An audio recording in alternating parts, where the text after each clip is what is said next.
Kelvin. Yes. You break any more laptops today? No. Thankfully, brother. I'm sorry about that. You're good. We went viral for a hot minute right there. Yeah, we did. Well, let's talk about your next fight, another last-minute kind of change. What do you make of this next fight against Jared Cannonier? Yeah, this is a tough fight. This is this is actually the fight that I actually wanted, that I had in mind.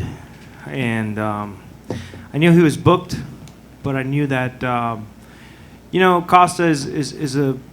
I have a lot of respect for him as a fighter, but I feel like throughout his career he's been very injury prone. So I felt like maybe for that fight something would maybe happen, and one of them would step out, and definitely, that happened. And unfortunately, for Costa, he's out. I'm in. This time I get a full camp, which I'm excited about. I'm excited to actually perform with a full camp. So when they announced Costa's previous fight against Whittaker and then his next fight against Cannonier, are you still eyeing those dates and fights knowing that Costa is so injured often? Not only that. I feel like it's the dates and the opponents, the kind of opponents that I want. Not that I'm wishing anyone, wishing anybody or wishing anybody wrong. But I'm looking at these dates and I'm thinking, if something happens to these fighters, any of these fighters, for these opponents and these dates that I want, then I'll be one call away. And Dana knows that, and I appreciate that, and I'm sure they know that and appreciate that. So it all worked out. And what about specifically Jared? His last fight against Robert Whittaker, even Israel was saying if Cannonier gets through Whittaker, I'm fighting him next. Cannonier said he broke his hand right away, or arm right away, and was kind of out of it. So what kind of fight are you expecting from Jared? A tough fight. I mean, this is one of the top guys in my division. There's no easy fights once you break the top 5, and I fought them all, and I just want my chance to prove myself. I know things haven't gone my way, but I still believe in myself. Believe that I can get the job done to beat these guys. If I didn't, I wouldn't say it. Kelvin, obviously that Rob fight didn't go your way. I was curious, after that fight, do you feel how big a difference would a full camp have made for you in that fight? Yeah, no, I mean, there's no excuses. I felt really mentally and physically prepared, but I feel like with a full camp, it's just a lot better. I think there'll be more time to prepare, more time to strategize, and actually work on a game plan, and just put in the work for that. You said Costa's a bit injury prone, but he said himself that he didn't want to take this fight because the UFC aren't paying him enough. Sure. I wonder do you believe that's the reason? Is he trying to hide an injury, or what's your take on that? I actually have no idea. I can't speak for him or what he's going through. I have no idea. Do you think he should have started a YouTube channel like Dana said he should have? I actually think he might have a YouTube channel. Paula Bohacin YouTube channel. So you guys might want to check that out. Thanks, Kelvin.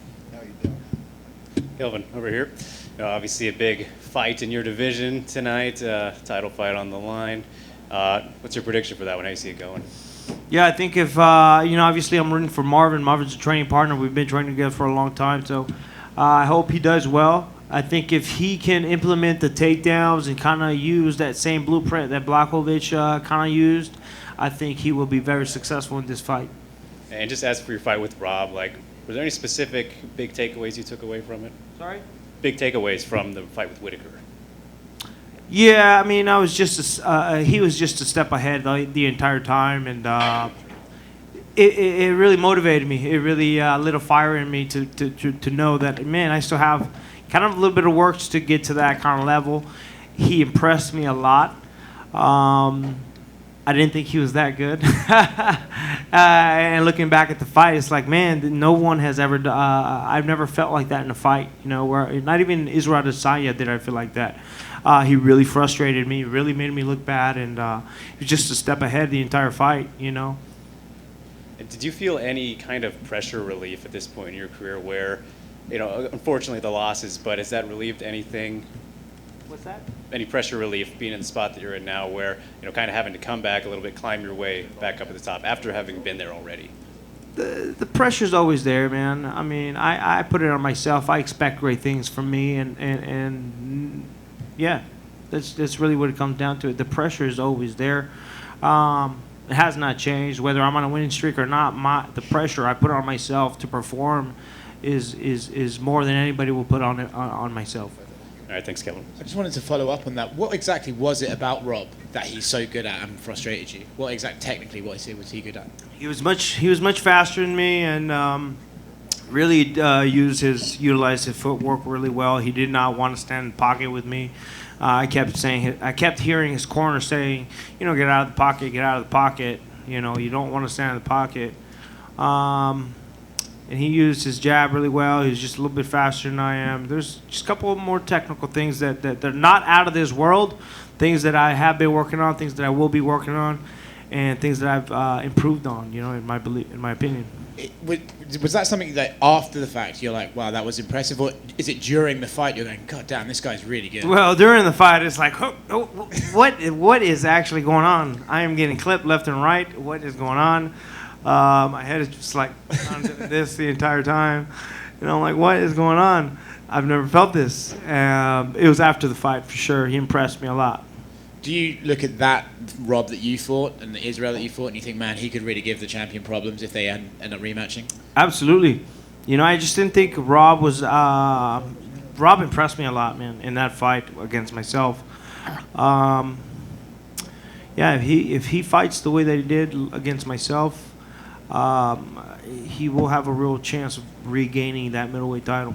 Lastly on this, I feel like I can almost see you excited to get better and then try again at Rob. Is that right?